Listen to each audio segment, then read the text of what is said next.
Kita sudah selesai merangkai miniaturnya dan hasilnya, wow, sungguh indah dan megah. Kita punya Stormcast Eternal di sebelah kiri dan kita punya Nighthound di sebelah kanan yang punya model sungguh-sungguh eksotis. Kita sekarang akan coba review satu persatu unit yang ada.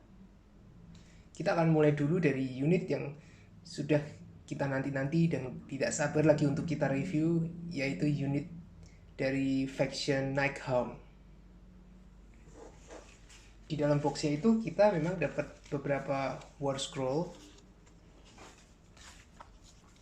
Jadi kita juga akan lihat, jadi kita tahu seperti apa sih karakteristik masing-masing unitnya. Kita mulai dari unit yang paling enteng dulu ya, yaitu Chainwrath Sword. Chainwrath Sword ini kita dapat 10 unit. Mereka tuh termasuk unit yang enteng dan cukup lemah karena punya wounds hanya 1 dan bahkan save-nya pun 5+. Dan mereka juga punya bravery itu cukup rendah ya, 6. Tapi sebetulnya bravery ini bisa diantisipasi kalau mereka ada Dread Warden. Dread Warden ini seperti leader di unit ini. Kalau kita ada Dread Warden, dia akan naik bravery-nya menjadi 10. Nah, bahkan dari serangan pun attack mereka oke, mereka punya atribut attack 2, tapi threshold untuk hit dan wound-nya itu 4+, dan damage-nya pun 1. Ini masih lebih lemah jika dibanding dengan unit-unit Stormcast Eternal. Memang kelemahan mereka, kekuatan yang lemah itu diimbangi dengan jumlah mereka yang cukup banyak dan battle point-nya pun lebih rendah jika dibanding dengan unit Stormcast. Oke, sekarang kita akan lihat, ini dia unitnya. Mereka punya model yang sangat kompleks dan sangat bervariasi, terutama untuk aura-aura etherealnya dan juga bekas robekan-robekan bajunya ini. Kelihatan sekali banyak sudut-sudut yang tajam di setiap modelnya, dan unit ini sangat menunjukkan sekali seperti war scroll-nya, yang mana mereka sangat rapuh. Bahkan untuk unitnya pun ini juga tumpuan mereka ini sangat rapuh gitu. Mereka hanya menumpu misalnya pada rantai atau pada seperti aura-auranya ini. Mereka, karena mereka tuh unit yang hantu ya, sehingga mereka posisinya tuh melayang-layang seperti itu. Nah, bahkan makanya untuk proses perakitannya pun, pemotongan itu kita harus sangat hati-hati. Karena kalau ada kita potong itu harus pelan-pelan, karena kalau kita terlalu kencang sedikit saja dan ada impact atau dorongan, titik-titik tumpu yang lemah ini bisa saja menjadi bend, sehingga mungkin sangat lebih rentan lagi untuk patah gitu. Makanya pada saat proses cutting itu kadang harus dibantu dengan menggunakan cutter gitu, supaya kalau kita cuma pakai clipper, dia kadang kan terlalu keras ya, dan mungkin bisa mendorong titik-titik tumpu yang lemah. Nah, ini adalah Dread Warden-nya. Dia memang punya model yang sedikit berbeda dengan membawa satu semacam tongkat beserta candle gitu.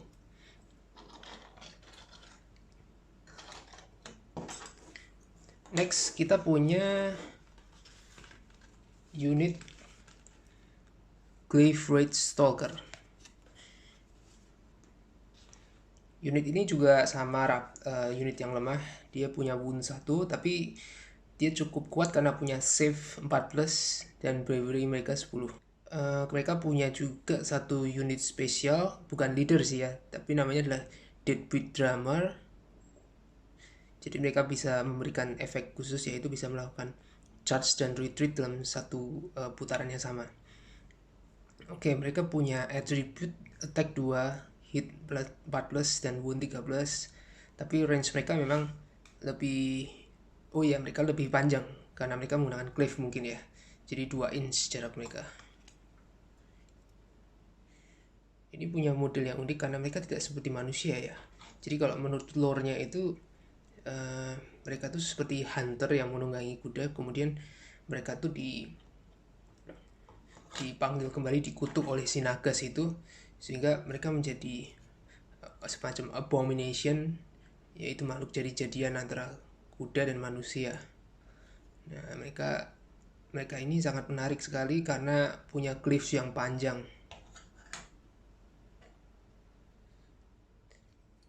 Nah, ini lebih rapuh lagi nih dibanding Chainsaps Horde karena mereka kayak semacam titik tumpunya sudah sama seperti Chainsaps Horde, sementara unit modelnya lebih besar. Apalagi kalau kita lihat cliffsnya ini sangat rentan sekali kalau uh, ada kesalahan dikit patah gitu. Next unit kita punya Grimghast Reaper. Ya sama seperti unit-unit Nighthound lainnya, mereka cukup lemah karena punya wound 1. Tetapi untuk Grimghast Reaper ini lebih lemah lagi karena jumlah mereka itu tidak banyak. Jadi mereka tidak diimbangi oleh jumlah unit yang banyak seperti si Chainrasp Horde. Hanya saja mereka punya movement emang lebih besar, 8 inch.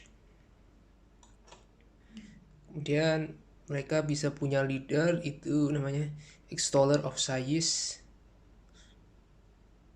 Jadi mereka bisa menggunakan senjatanya berbeda.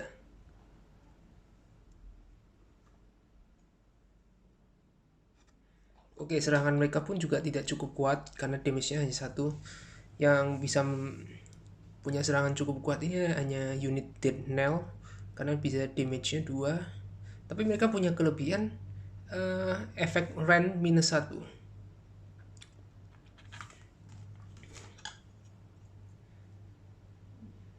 Nah ini dia. Nah ini lebih ekstrim lagi. Jadi semakin kuat unitnya, kompleksitas miniatur maupun ke semakin rapuh miniaturnya itu semakin kompleks dan semakin rapuh begitu. Wah ini luar biasa sekali dari unitnya. Karena mereka unitnya jauh lebih besar dan juga hantu melayang-layang, punya punya model yang jubah-jubahnya pun terlihat jauh lebih megah, dan mereka membawa senjata yang Scythe, Sapit, dan Bludgeon itu yang besar begitu. Sampai saat ini mungkin boleh dibilang bahwa unit Grimghast Reaper ini salah satu unit yang paling favorit bagi saya. Dan terakhir, unit yang menjadi hero dan leader ini ada Lord Executioner. Dia punya wound yang besar karena memang dia hero 5, dan seperti unit Nighthound lainnya punya bravery 10, dan dia punya karakteristik serangan yang cukup baik nih karena ada attack karakteristiknya 3. Dan wow, dia punya rend -2. Jadi selama kita sudah bisa melewati tes wound, pasti kemungkinan besar ini pasti akan create damage gitu karena rendnya -2. Nah ini dia, unitnya memang paling besar dan paling unik sekali karena dia itu bertumpunya bukan pada badannya, tapi dia bertumpunya nih pada aura-aura yang muncul dari kapaknya. Kemudian dia ini ada semacam uh, tongkat untuk semacam tiang untuk gantung diri di punggungnya dia, dan di sekitarnya ini ada semacam tengkorak-tengkorak tuh, itu adalah kalau berdasarkan lore-nya adalah jiwa-jiwa dari mereka, orang-orang yang tidak berdosa yang digantung oleh si executioner ini.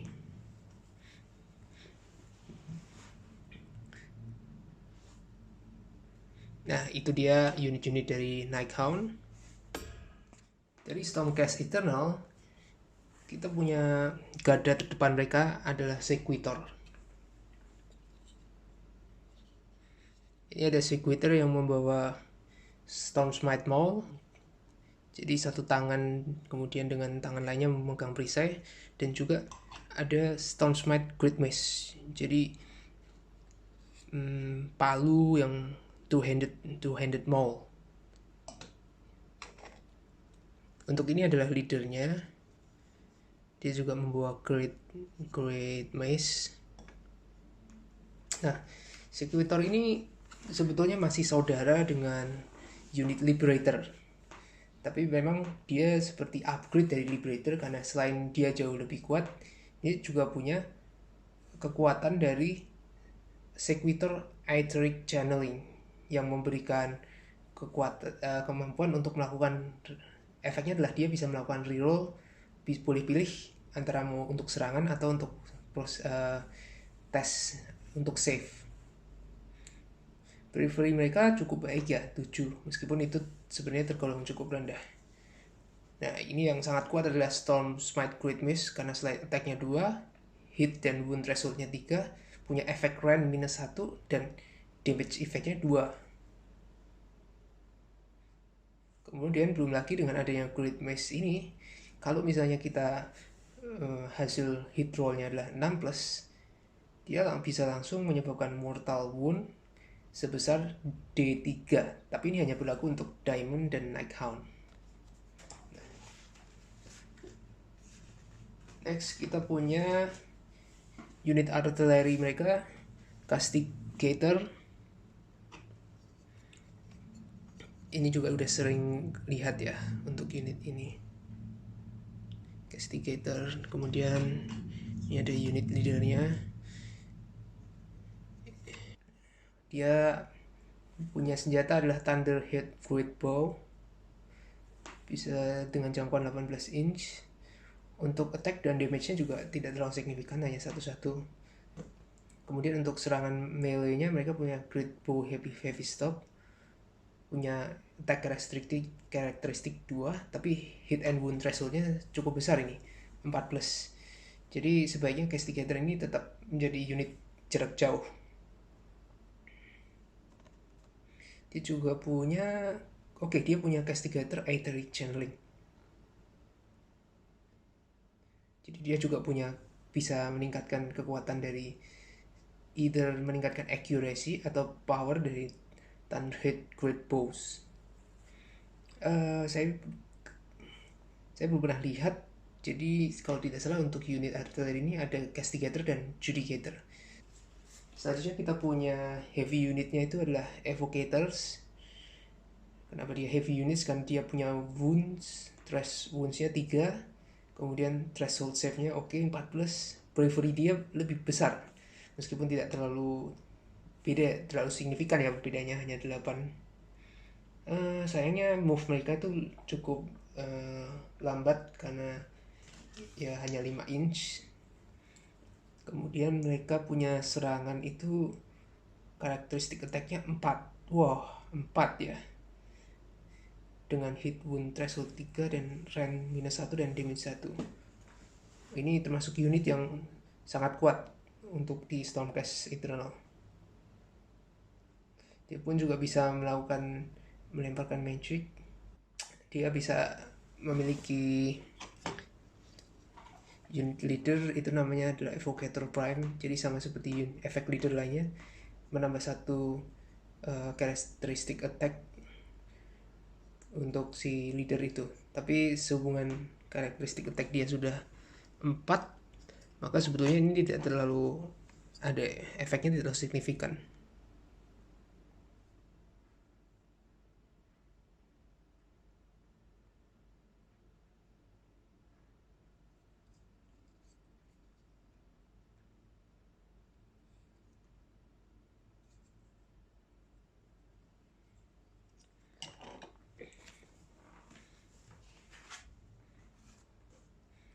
Berikutnya kita punya Celestar Ballista.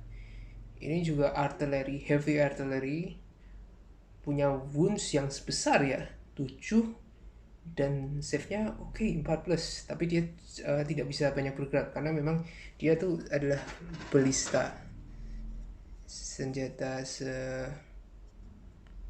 semacam meriam gitu. Bukan meriam ya, tapi semacam panah raksasa, sehingga mereka memang tidak bisa berpindah terlalu jauh atau terlalu banyak berpindah. Mereka lebih sifatnya stationary unit ya. Nah, mereka punya dua macam serangan, single shot atau rapid fire. Single shot punya jangkauan lebih jauh dan hampir 2 kali lipat dari rapid fire. Sementara kalau untuk rapid fire ini punya jangkauan yang pendek dan sayangnya dia punya hit threshold tuh 5 plus begitu. Sehingga meskipun attack-nya tinggi tapi cukup sulit untuk menghasilkan damage. Oke, untuk unit Celestial Ballista ini ditemani dengan 2 unit engineer. Jadi mereka itu satu kesatuan. Kalau seandainya wounds-nya, kalau misalnya, jadi wounds 7 itu tidak berlaku ke masing-masing unit, tapi satu kesatuan, sehingga saat wound 7 itu sudah exhausted habis, maka 3 unit itu akan langsung hilang dari area perang. Dan yang paling terakhir kita punya Knight Incanter. Ini adalah hero dan dia merupakan semacam letnan dari Lord Arcanum. Dia punya wound 5, bravery 9, save 13. Dan kekuatan serang dia sangat kuat sekali karena selain jaraknya 2 inch, attack karakteristik 3, hit wound threshold 13, hasil damage-nya pun menggunakan D3.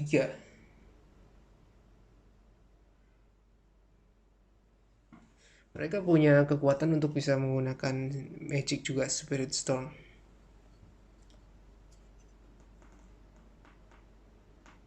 Ini dia, Knight Incanter.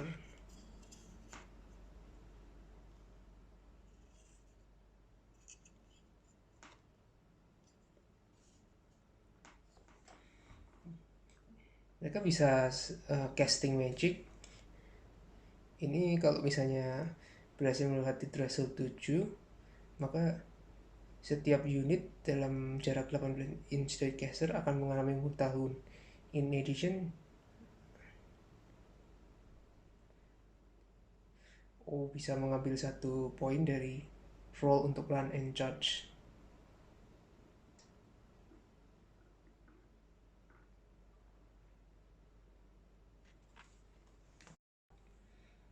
Itulah tadi unit-unit yang ada dalam starter kit Tempest of Soul.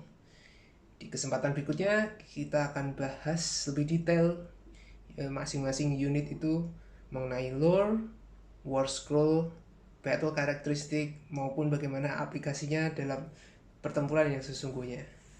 Sekian dulu video dari saya.